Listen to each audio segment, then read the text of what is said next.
Hello children, how are you today? It's me Kavya, your physics teacher. Last class we started with the electricity chapter and we studied few basic concepts and recalled few things which you have studied in your previous classes. In today's class, let us continue with the chapter and discuss few more things. You all know that any substance is made up of atoms and subatomic particles. You have also studied that the protons and neutrons together make the nucleus, which is in the center, and the electrons are revolving around the nucleus. So from this you all know that there are basically positive charge, negative charge, and positively charged particles are called protons. Negatively charged particles are called electrons. Protons are positively charged and electrons are negatively charged. How about neutrons? The name itself tells that it is neutrally charged. It is neutrally charged particles. The positive charge is always equal to the negative charge. How do you measure these charge is the question. I said you in last class that charge is measured in terms of coulombs, which is represented by capital letter C. So we measure charge by the unit called coulomb, which is represented by capital letter C. What is 1 coulomb, or how many number of electrons are present in 1 coulomb of charge? To find out that, I have shown you a simple calculation over here. 1 coulomb is 1 divided by 1.6 into 10 to the power minus 19 electrons. See here, you should learn how to represent the electrons first. You know electrons are, just now we studied, electrons are negatively charged particles. Small letter E to the power minus sign. If you write, this is how you represent the electron. You should not write whole word electron. How do you represent it? Small letter E to the power minus sign is the representation for electron. So 1 coulomb constitutes of 1 divided by 1.6 into 10 to the power minus 19 electrons. How do you read this? Electrons. On simplifying 1 divided by 1.6, what you get is 0.625 into 10 to the power 19. This is 19, children. 10 to the power minus 19 electrons. Next, what they have done, in the next step what I have done is, I have shifted 1 decimal point forward. I have shifted moved the decimal point. So 10 power 19 becomes 10 to the power 18. See here, the power is present in the denominator. It is present in the denominator. So in 0.625, this 10 to the power minus 19 is moving to the numerator. When it happens, so you have studied in law of exponents in mathematics, no? Minus 19 becomes plus 19. It was 0.625 into 10 to the power plus 19. Now what happened is, since I am shifting 1 decimal point forward, it becomes 625, or just 6 I have chosen, into 10 to the power 18 electrons. So whenever you are shifting the decimal point in the forward direction, whatever the power number is, you will subtract 1 from it. If you are shifting the decimal point in the backward direction, you always add plus to the number. I will tell you with one more example. For now, 1 coulomb is 6 into 10 to the power 18 electrons.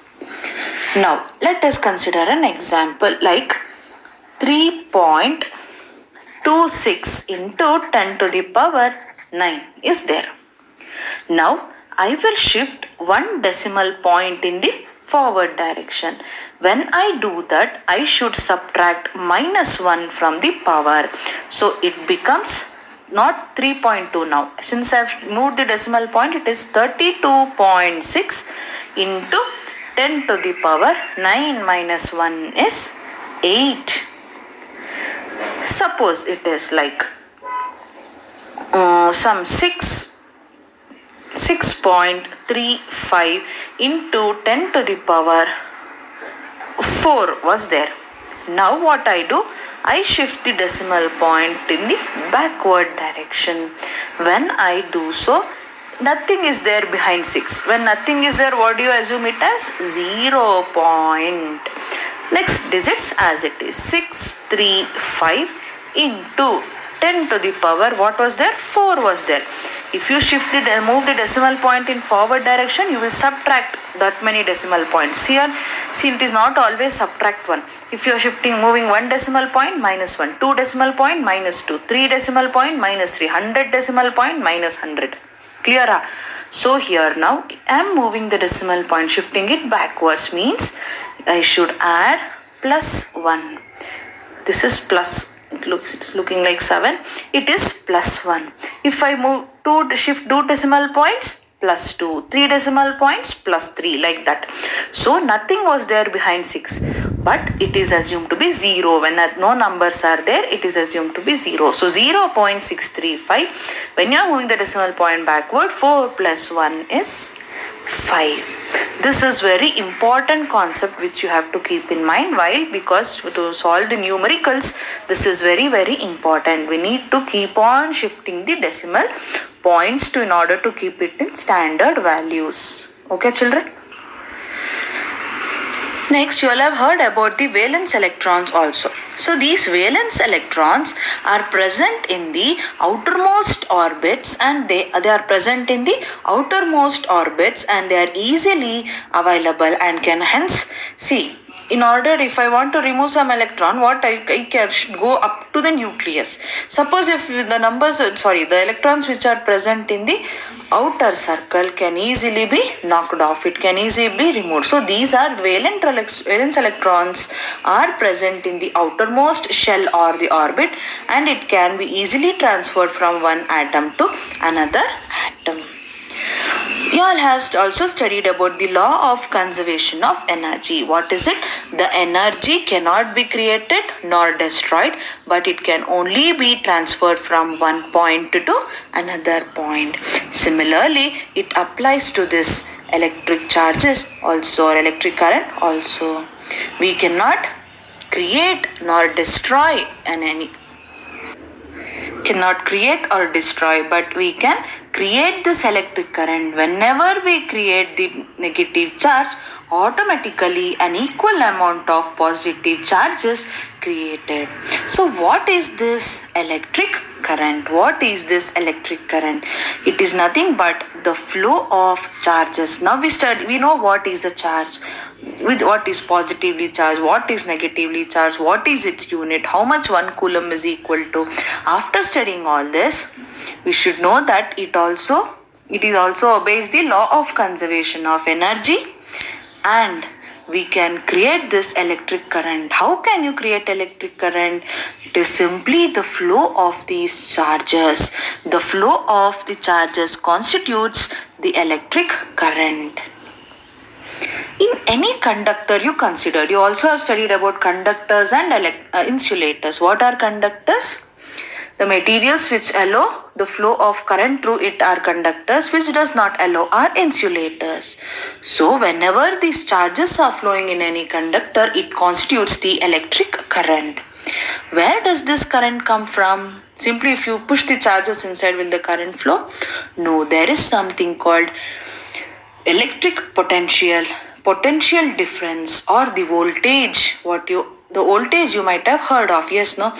You usually talk in general things like there is voltage drop, high voltage, low voltage, like this you have talked many times. Have you ever thought what is this voltage or what is this potential difference? Yes, we shall study it now. You all have studied about the properties of charges. Like charges repel each other, unlike charges attract each other. So now imagine I am having the two charges. So here all these circles are charges here. Positive charge, positive charge. Negative charge, negative charge. Positive, positive are like. Negative, negative are also like. One positive, one negative means unlike. You have studied while studying about the properties of the magnets, right? In your lower classes, like poles repel each other, unlike poles attract each other. Yes, no, the same thing you apply here. Like charges repel each other, unlike charges attract each other. Like charges means two positive, if they are there, they repel each other. They will move away from each other. If two positive or two negative are together, they move away from each other. Like charges repel. Now, one positive and one negative charge means these two are opposite charges. Opposite charges always attract. Unlike or opposite charges, unlike charges attract each other, whereas like charges repel each other. So, once you bring the positive and negative charge together, as we just now understood that they attract each other. When they attract each other, what happens? They both come together. They both come together. They come in contact with each other. Once they get attracted, they stay at rest. They are not moving. They are at rest. They are at rest and they are not moving. When they are at rest, that means which energy is present here? Potential or kinetic? Of course, it is potential energy and not kinetic energy. You have studied potential energy is stored energy. Anything which is moving that possesses the kinetic energy. Here the charges have attracted with each other and they are at rest.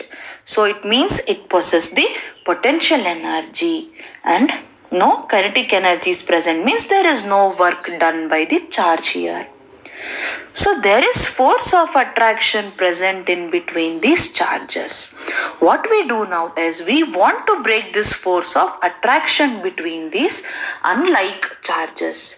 How do you break this force? Means in general, if you want to break something, what you do? You apply energy on it. Here also we apply energy to break this. To break what? To break the force of attraction between the charges. So what happens when you apply the force? Now the two charges which are close to each other, minus 1 coulomb plus 1 coulomb will, so what happens is the charge move away from each other. One of the charge will move away.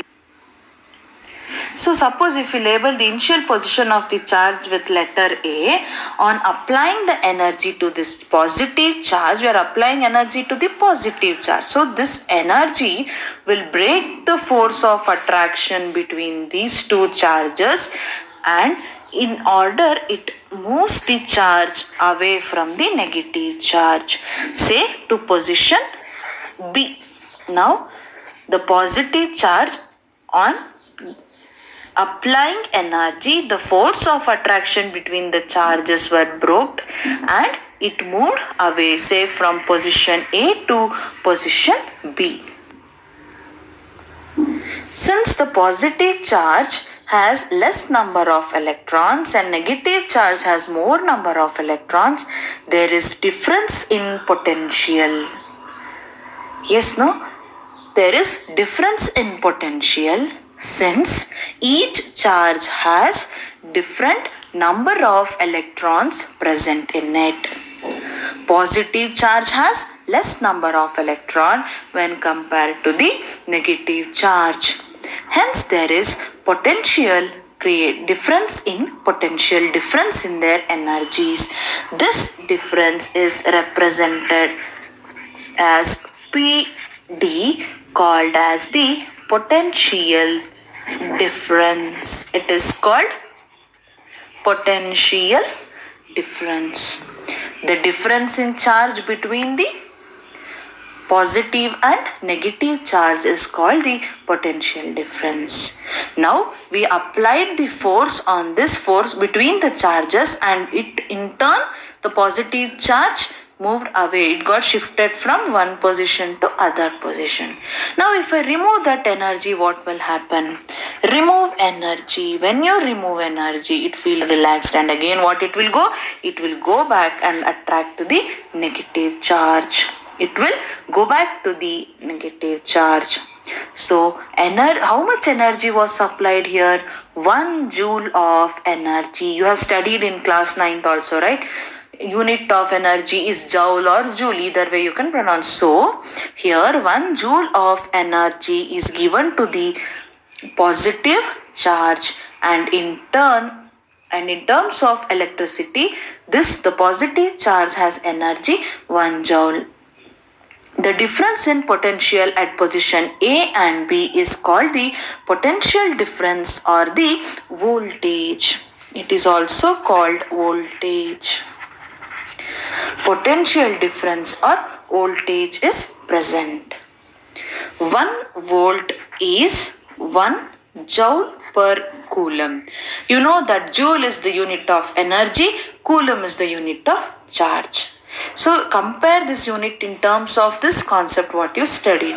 So 1 voltage is the energy of 1 joule applied on these charges per coulomb of charge in order to break their force of attraction and separate it. But the potential of negative charge is still 0. The potential of negative charge is still 0. Why? We did not apply any energy. We supplied energy only to the positive charge and it moved. But compared to their energy levels, the potential difference is present, and it is also called as voltage, and 1 voltage is 1 joule per coulomb. So in the last class, you might have observed in the PPT there, I said you about the instrument which is used to measure the current. It was ammeter. Do you remember? Similarly, in order to measure the potential difference or the voltage, a device is present and it is called voltmeter. Voltmeter to measure voltage, ammeter to measure current. This voltmeter or ammeter, the instrument, there are 2 types. It may be analog or digital. You know the difference between analog and digital. So the instrument will be like something like this, like the pointer will be there and the markings will be present here. The scaling, what you say, 0, 1, 2, 3, like that it will be present. So it will show 1 ampere, 2 ampere, 3 ampere, like that it will show. So the instrument used to measure current is ammeter, to measure voltage or potential difference is voltmeter. Now look at this picture, children. So here we have considered 2 beakers. Okay, say A and B. Okay, let us consider 2 beakers A and B and fill it with water. And these beakers are connected to each other. You can see in the picture there, these beakers are connected. So since both the beakers are at same height, water does not flow. So till the water level becomes equal in both the beakers, there will be flow of water. But later, since when the equal level reaches, there will be no flow of water since the beakers are at same height. Now what we do is we will slightly raise the beaker A compared to the height of beaker B. When you do so, what happens? The water will flow from higher potential to lower potential. All these concepts are studied now in lower classes. When the beaker is raised, one of the beaker is raised to some height, the water starts flowing to the second beaker. So when raised, the water flows from higher potential to lower potential. Whenever this potential difference, whenever this height difference or potential, the height difference in terms of this electric current, it is said in terms of potential difference. So whenever the Whenever the potential difference is present, then the water flows through the pipe. Whenever there is pressure difference between the two beakers, there will be flow of water. Yes, no? Similarly, whenever there is potential difference or voltage apply, then only the electrons starts to flow. Whenever, I repeat it, whenever the potential difference or voltage is applied, only then the electrons starts to flow. Whenever the potential difference or voltage is remained, the electrons also stop to move.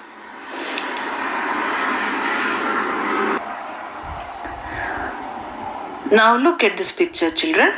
Here the green circles are the protons and orange ones are the electrons. When no potential difference is applied, you can see that electrons are randomly moving. The electrons are randomly moving. But when the potential difference is applied, the electrons become directional. Means all the electrons start to move in the same direction. So whenever there is potential difference, there is current present. When there is no potential difference or voltage is applied, the electrons are randomly moving, and when the potential difference is applied, the electrons move in the same direction. Similarly, when any component is connected to a wire and a battery, the positive charge and the negative charges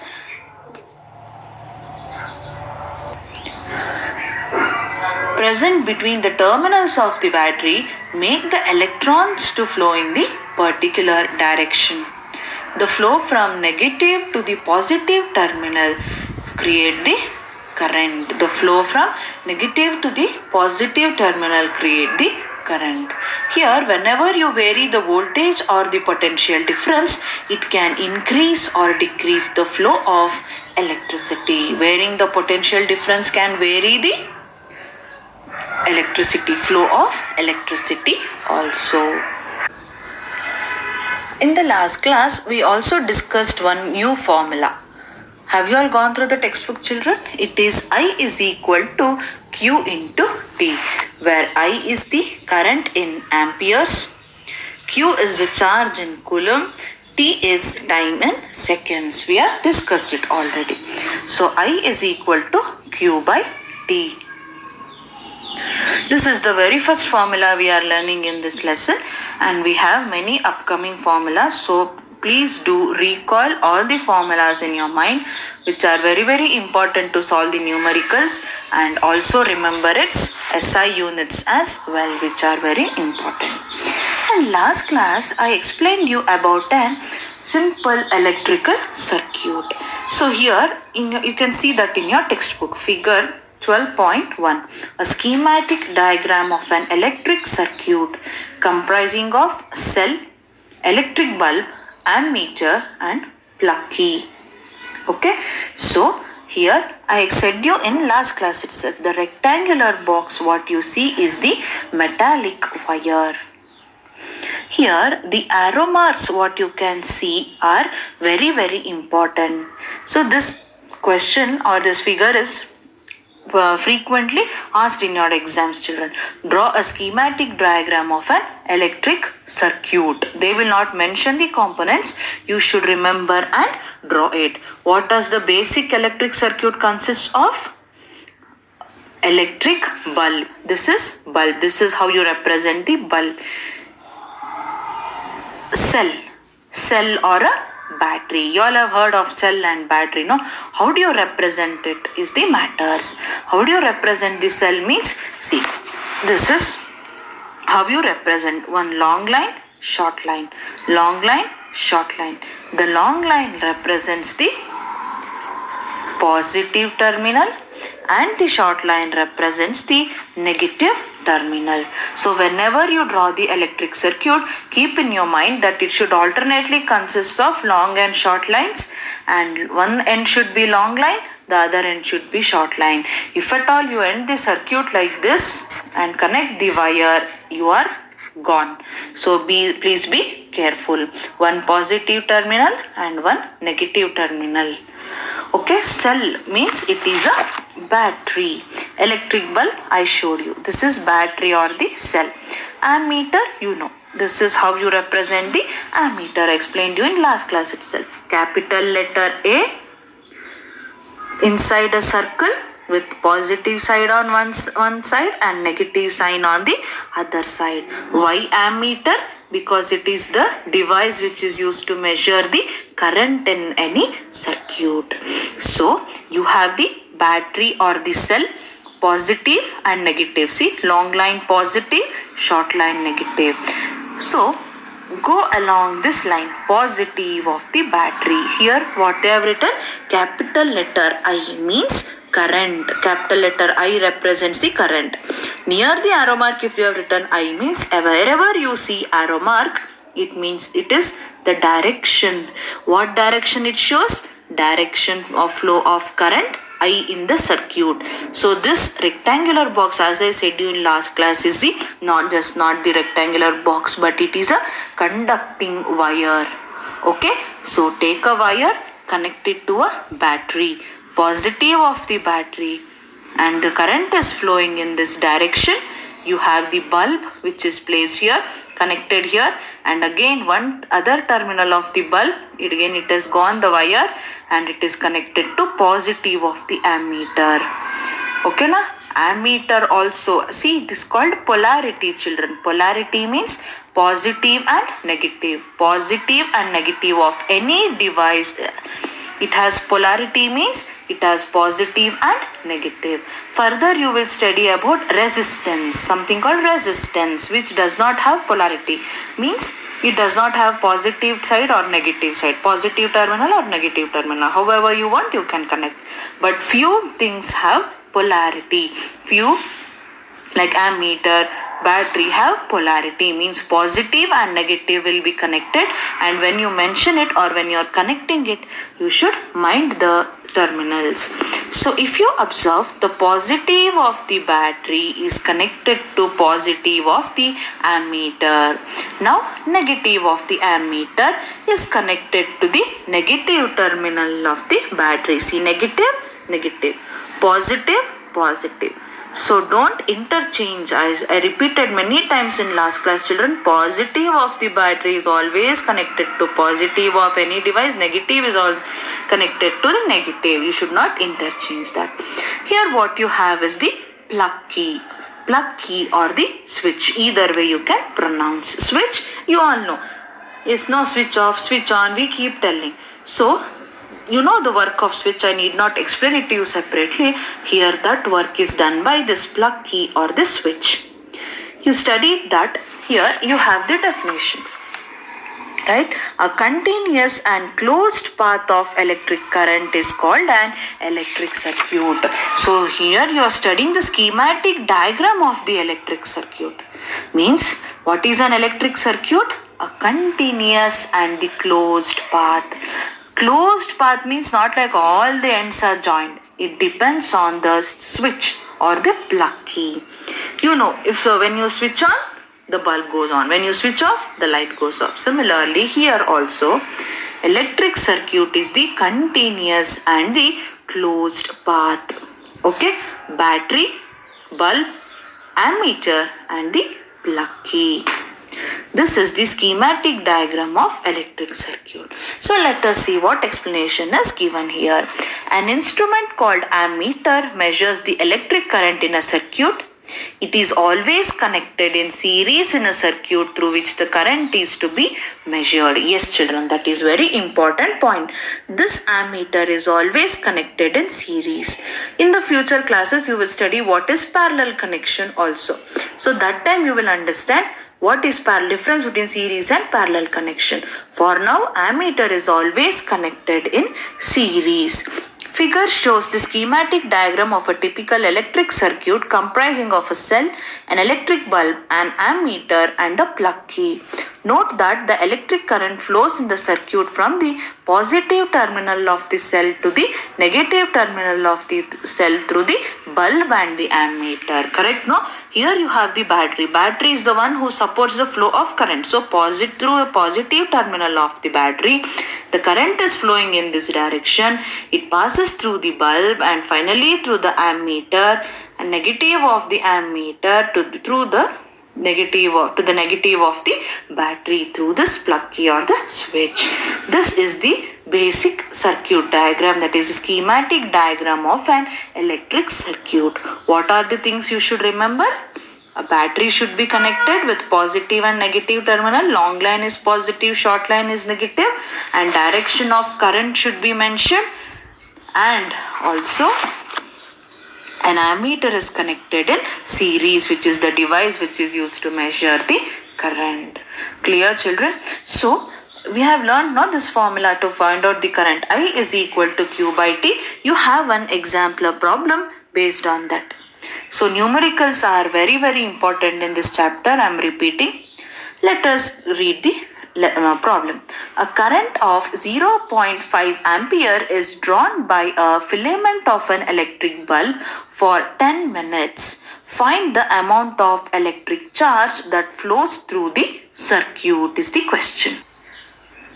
Refer the textbook if the question is not clearly visible for you here. A current of 0.5 ampere. So as we all know the steps, let us write the given data. Current of 0.5 ampere means current I is equal to 0.5 ampere. Is drawn means not drawing.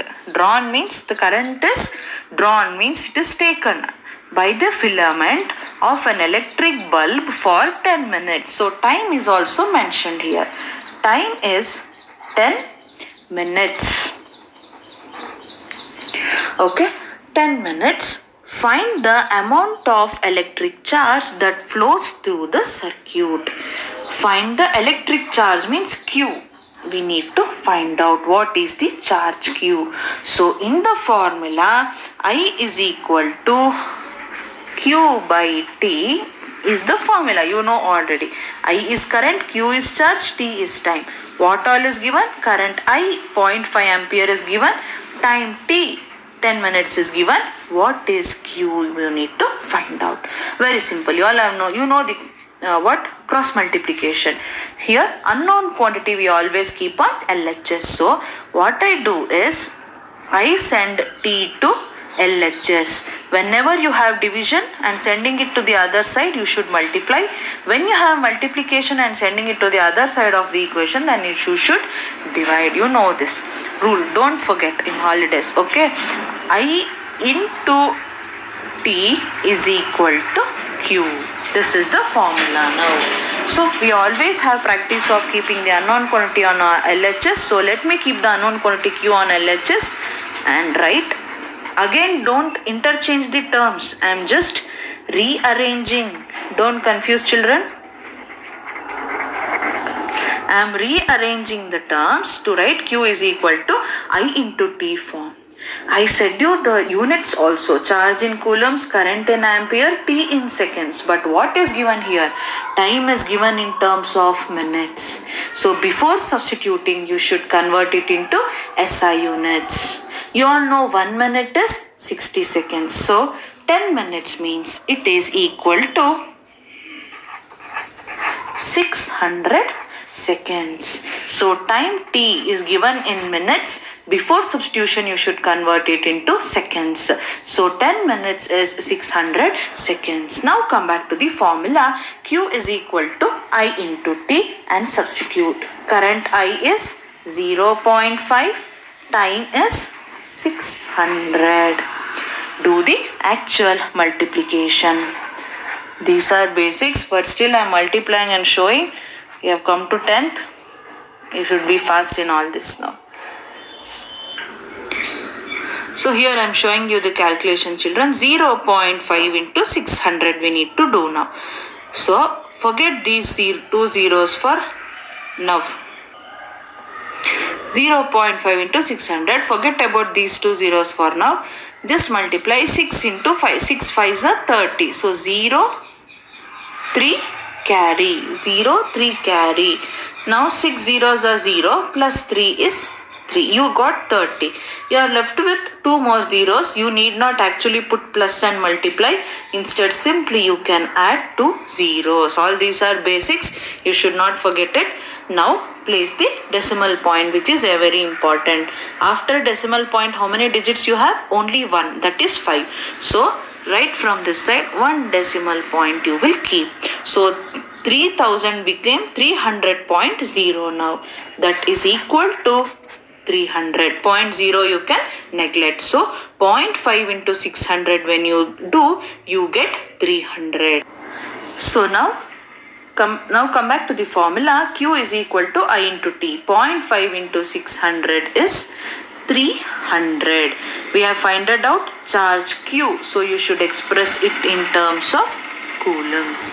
300 coulombs is the answer. Now check here in the example problem. We are given I is equal to 0.5 ampere. T is 10 minutes, that is 600 seconds. From formula I is equal to Q by T. Q is I into T. 0.5 into 600 second is 300 coulombs. Like this you have to solve it. So in the worksheet, I'll be giving you few more formulas on these, problems on this formula, children. Try to solve it and please practice writing this schematic diagram. Learn it. Okay. So in the next class, let us study more about this potential, electric potential and potential difference. We already discussed it today, but let us once more study and further we'll study about one more new formula on potential difference. Okay, and solve the worksheet numericals which will be sent shortly. Have a nice day. Take care. Thank you.